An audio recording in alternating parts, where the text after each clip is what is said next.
Hello friends, welcome back to dream success academy.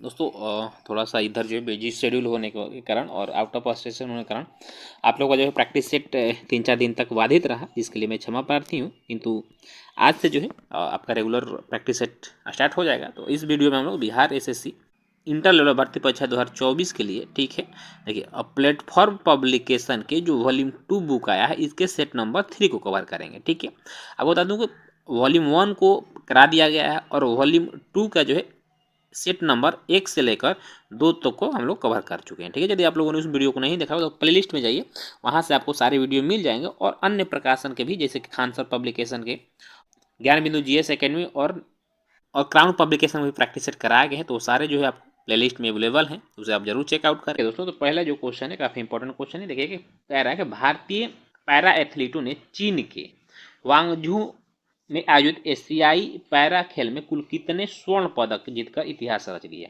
तो यहाँ पे स्वर्ण पदक की बात कर रहा है। ठीक है, तो टोटल 29 स्वर्ण पदक जीता गया था।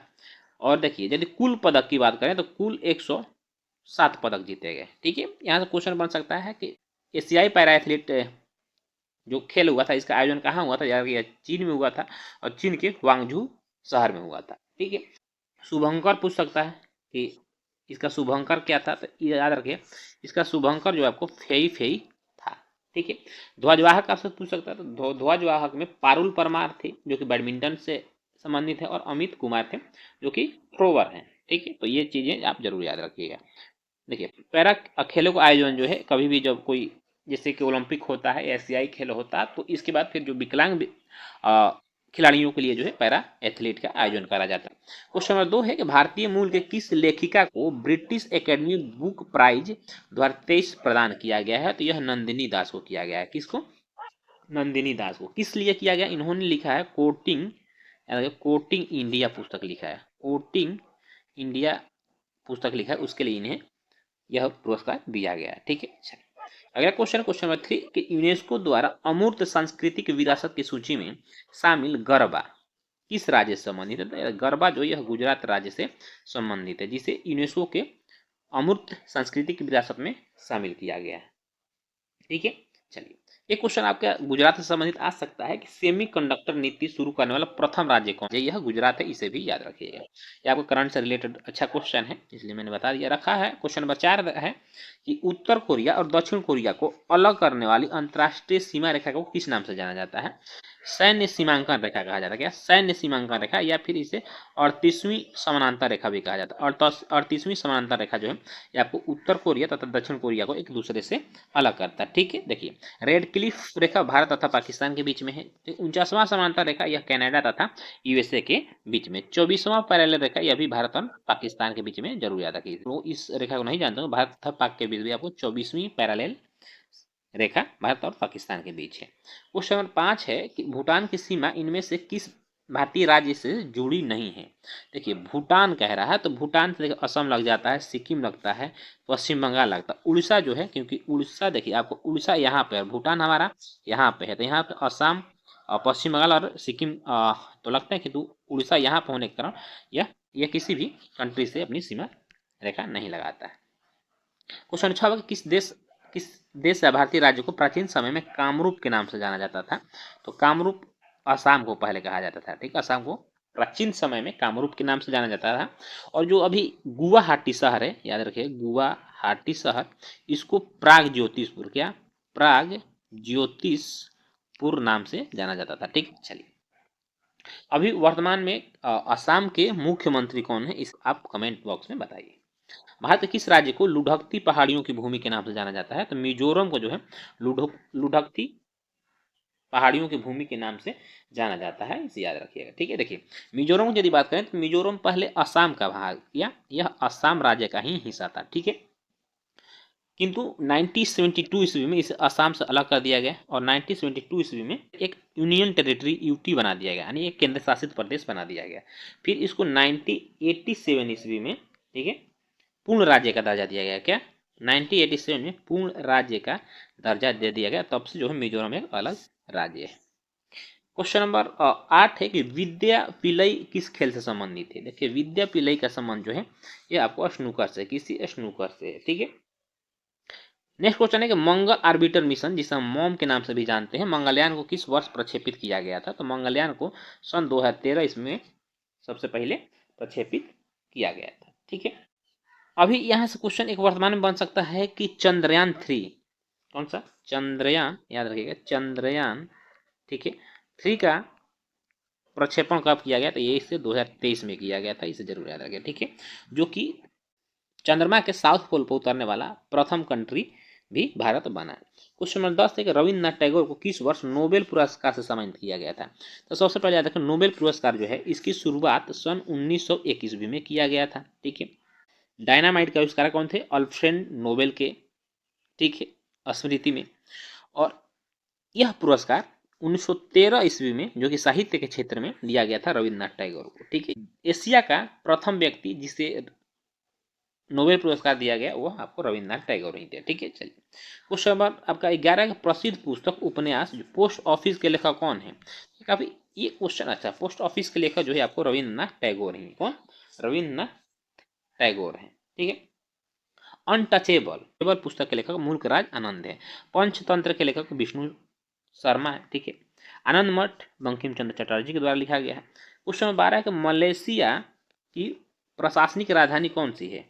देखिए, मलेशिया की जो प्रशासनिक राजधानी यहाँ पूछ रहा है, ये मलेशिया की सिर्फ राजधानी पूछता है आपसे तो फिर कुआलालंपुर हो जाता है, किंतु ये प्रशासनिक राजधानी कह रहा है तो आपको पुत्र जया हो जाएगा। ठीक है, यह एक ये मुस्लिम कंट्री है, मतलब यहाँ की जो जनसंख्या अधिकतम मुस्लिम है।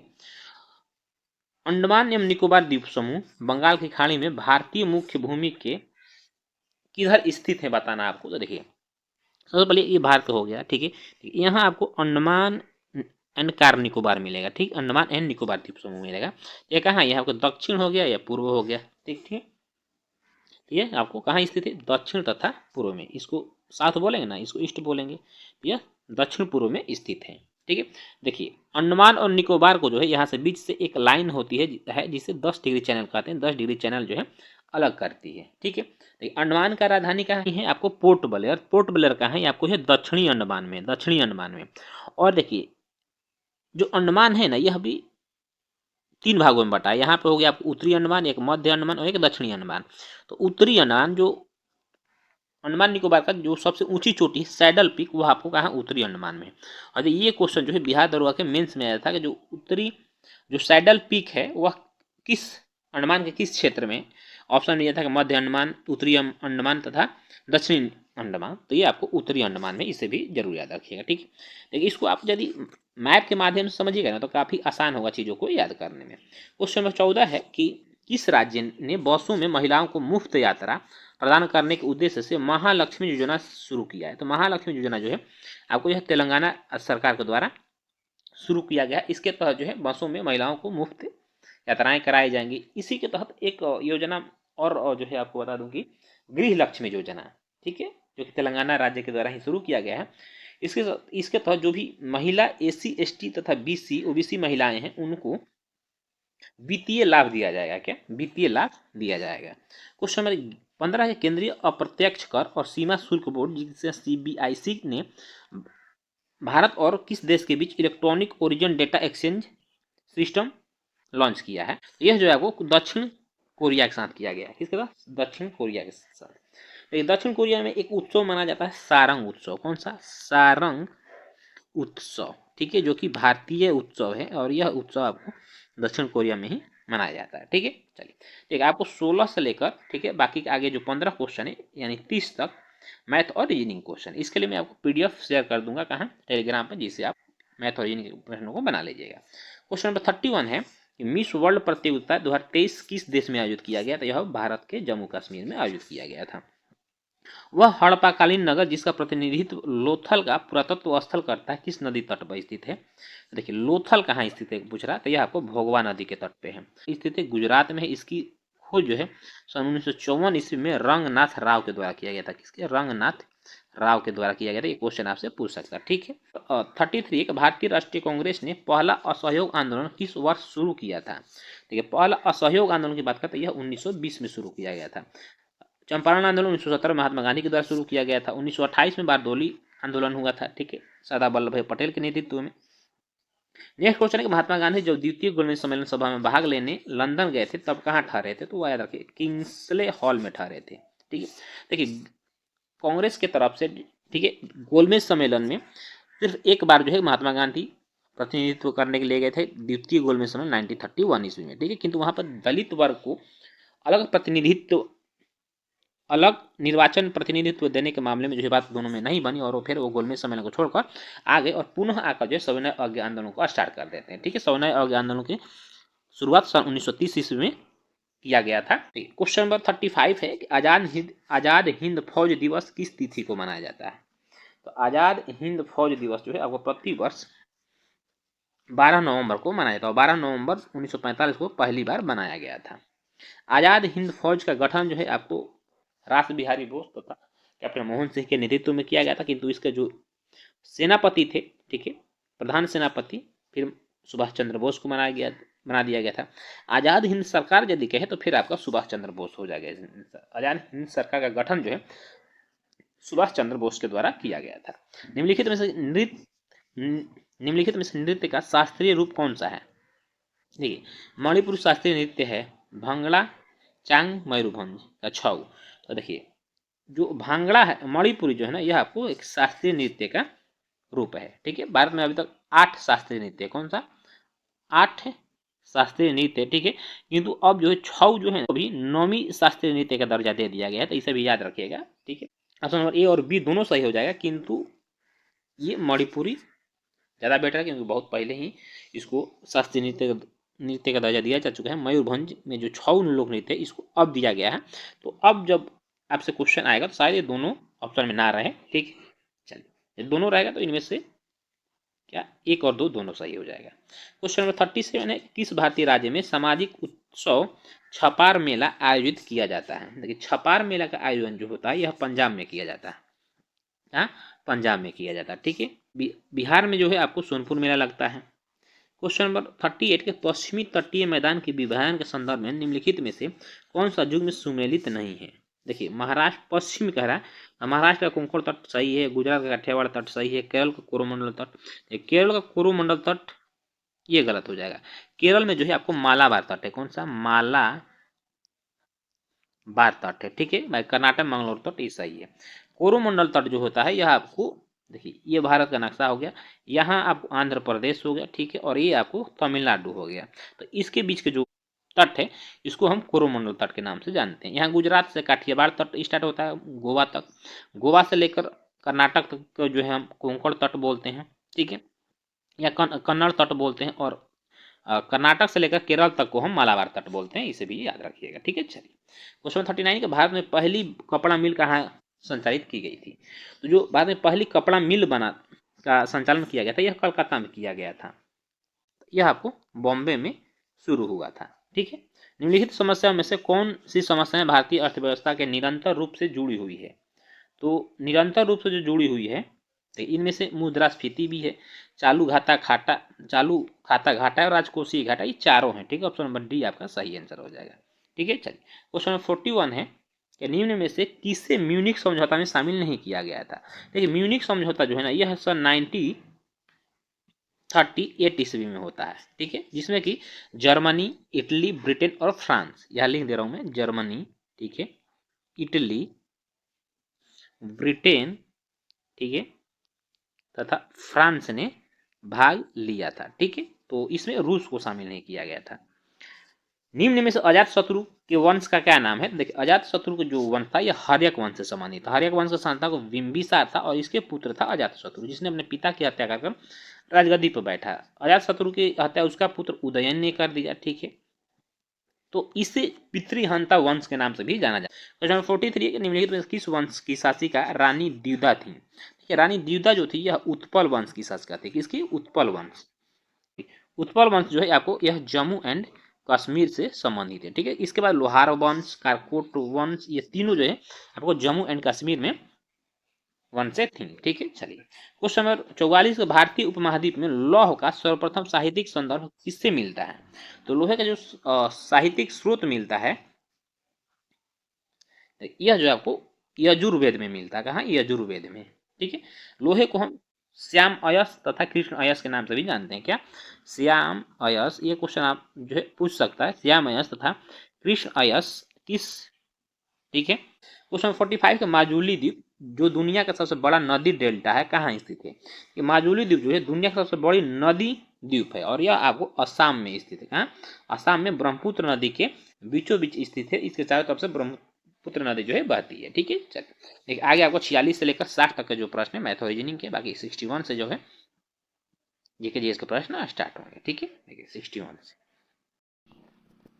देखिए क्वेश्चन नंबर 61 है आपका कि उस प्रकार के मौसम की पहचान करें जो भारत के 4 मौसमों का हिस्सा नहीं है। देखिए 4 मौसम कौन कौन से हैं?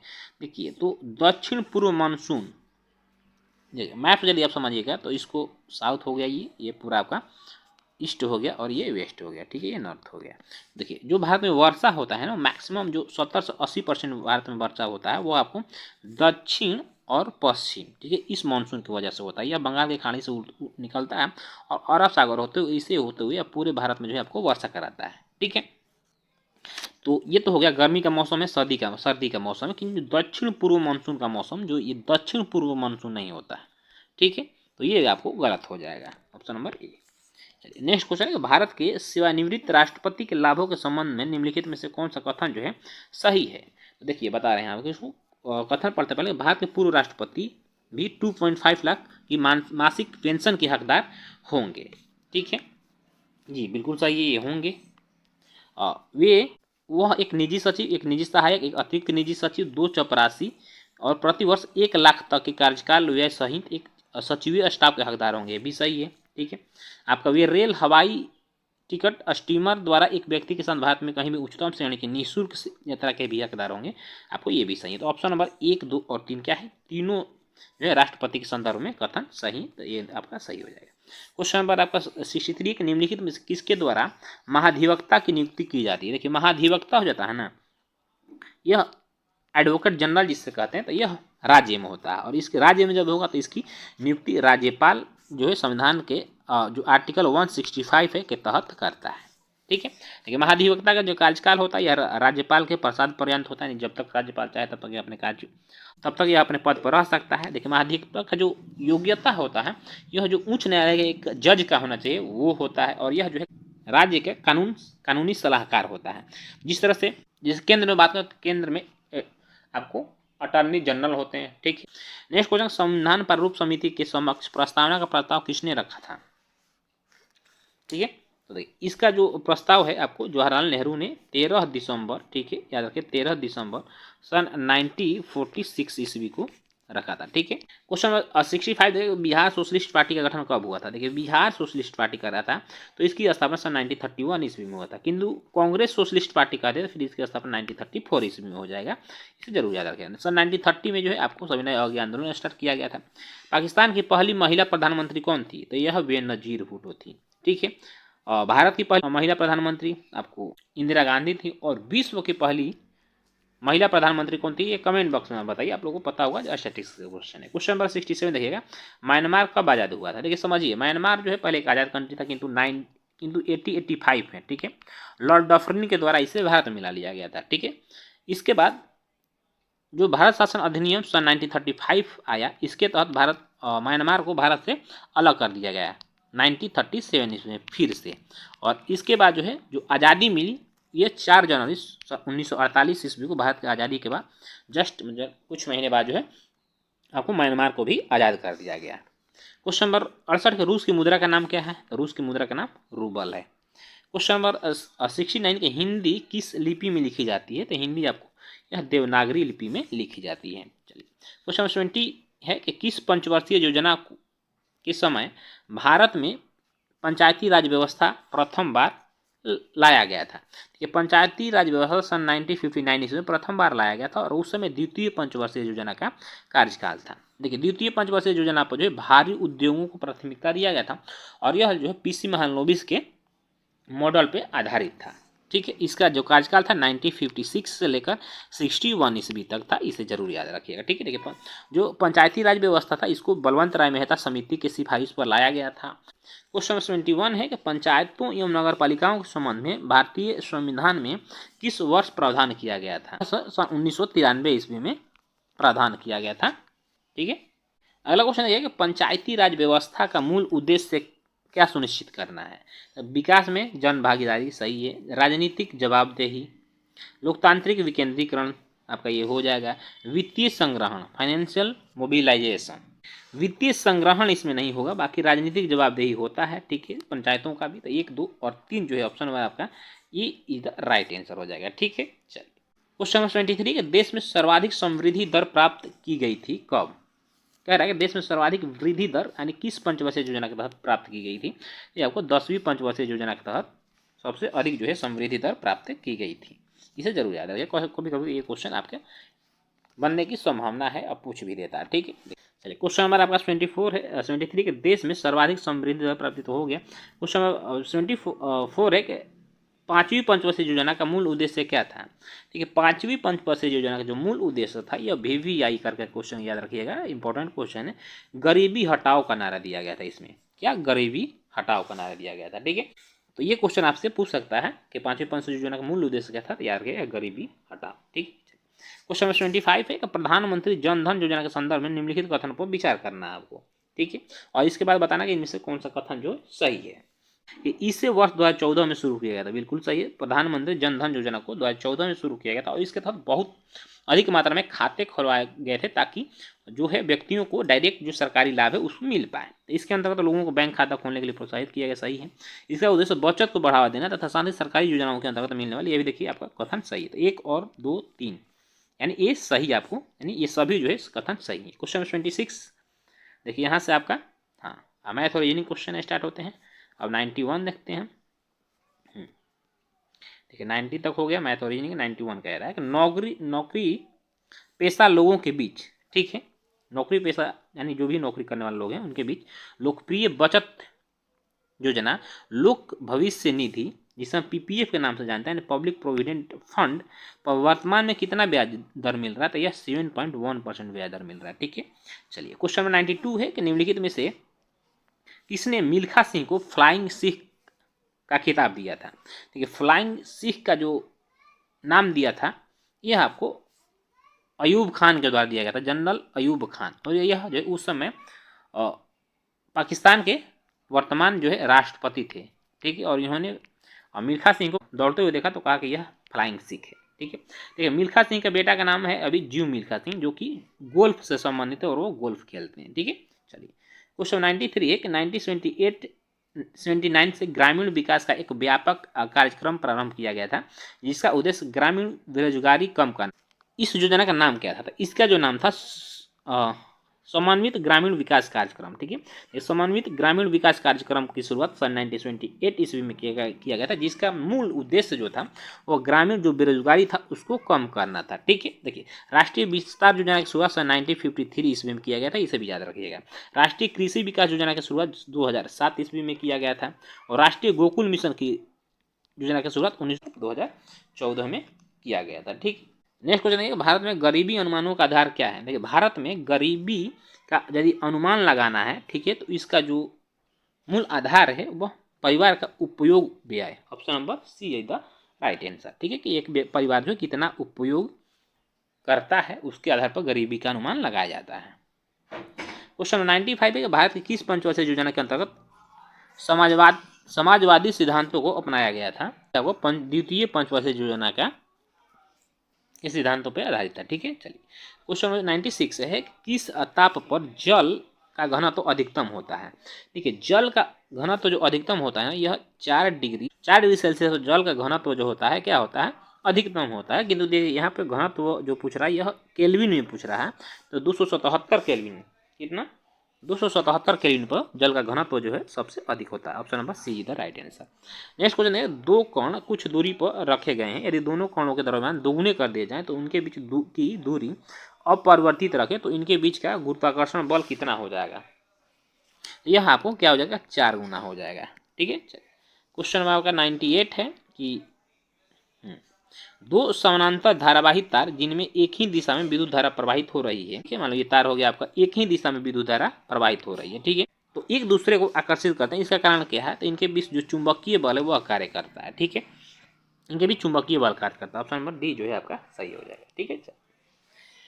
यदि दो तारे हैं, ठीक है, इनके बीच जो धारा है वह विद्युत धारा जो है यह विपरीत दिशा में प्रवाहित होगा, तो फिर इनके बीच प्रतिकर्षण बल लगता है। अगला क्वेश्चन है कि जीव को अधिक दूर के संबंधी हैं उनके डीएनए में अधिक अंतर होंगे, इस विचार के आधार पर निर्मित दृष्टिकोण को क्या कहा जाता है, तो इसको आणविक दृष्टिकोण, आणविक जाति वृत्त कहा जाता है, आणविक जाति वृत्त कहा जाता है, ठीक है। चलिए क्वेश्चन नंबर 100 है कि अधिवृक्क ग्रंथियां मानव शरीर के किस अंग में स्थित होती हैं।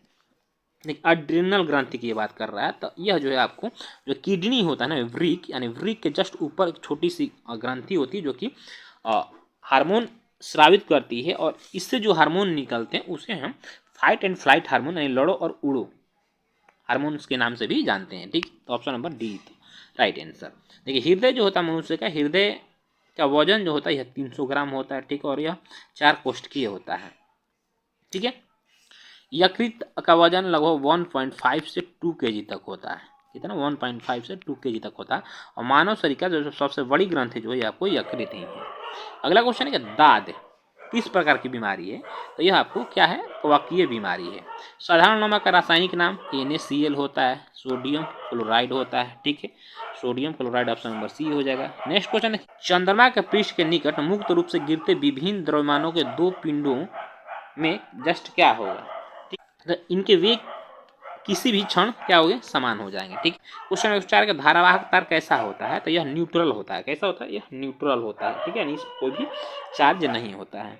नेक्स्ट क्वेश्चन 105 नंबर के यौन संचालित रोग, ठीक है, के संबंध में निम्नलिखित में से कौन सा विकल्प जो है सही है, ये आपका सही है। HIV, HPV और हेपेटाइटिस बी विषाणु STD के लिए जिम्मेदार है, यह भी सही है। तो ऑप्शन नंबर ए और बी जो है दोनों सही हैं, ठीक, ऑप्शन नंबर सी आपका सही आंसर है। तो 6 से लेकर 120 तक जो है आपका मैथ और रीजनिंग का प्रश्न है।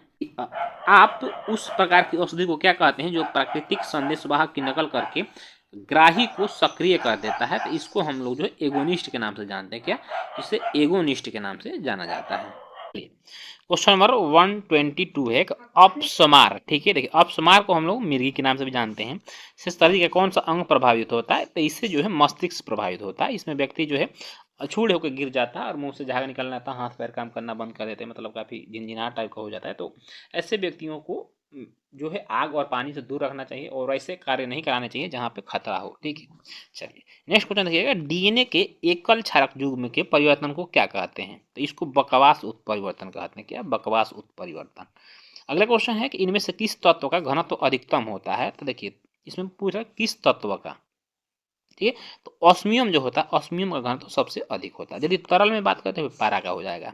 निम्नलिखित में कौन सा 1897 में खोजा गया पहला बी विटामिन था, तो पहला बी विटामिन B1 ही होगा, और B1 का नाम क्या है, थायमिन, ऑप्शन नंबर डी हो जाएगा आपका, ठीक है।